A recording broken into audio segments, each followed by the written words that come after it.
For 7.5 years, war has raged in French Indochina. It is perhaps only in recent months that the world has fully realized that this is more than a skirmish with bandits. The story of Dien Bien Phu brought home to us all that this is total war. Meanwhile, far from the battlefront, politicians meet. Mr Molotov arrives at peaceful Geneva for talks which aim to bring about a ceasefire. Russia is no spectator in the Indo-China war. Her arms are aiding the communist forces. Now, from the opposite camp, comes the recently elected French Prime Minister, Mr Mendes, who has threatened to resign on July the 20th if he fails to secure a truce. Even as talks are renewed at Geneva, Vietminh delegates arrive at Trung Gia for discussions with Vietnam and French leaders. This is the first time that such a meeting has been held in Indochina. A portrait of Ho Chi Minh, the communist leader, hangs above the conference table. He is not present. Instead, one of his aides, General Tien Dung, heads the Red delegation. The position of a truce line presents an immediate problem. The Reds say the 14th parallel, the French, the 18th.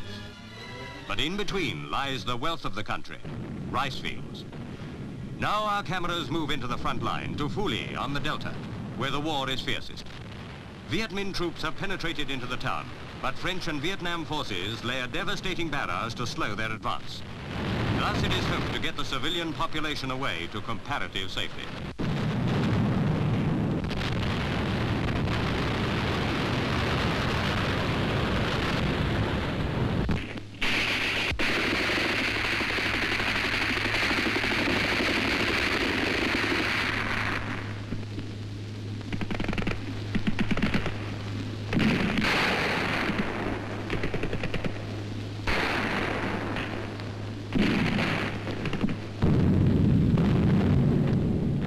Protected by French troops, civilians begin the trek away from Phuly.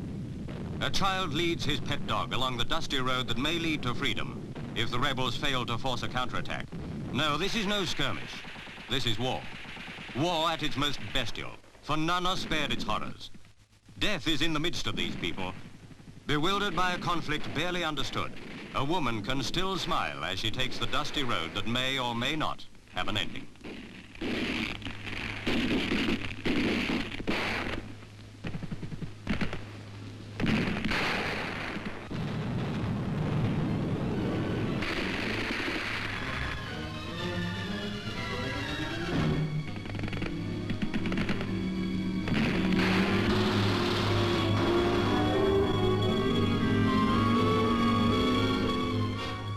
It is for her and her nation that the politicians meet in Geneva. And yet, not only for her nation.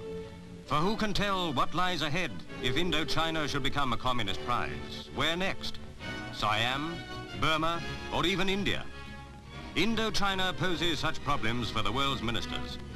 The security of millions may depend upon their answers.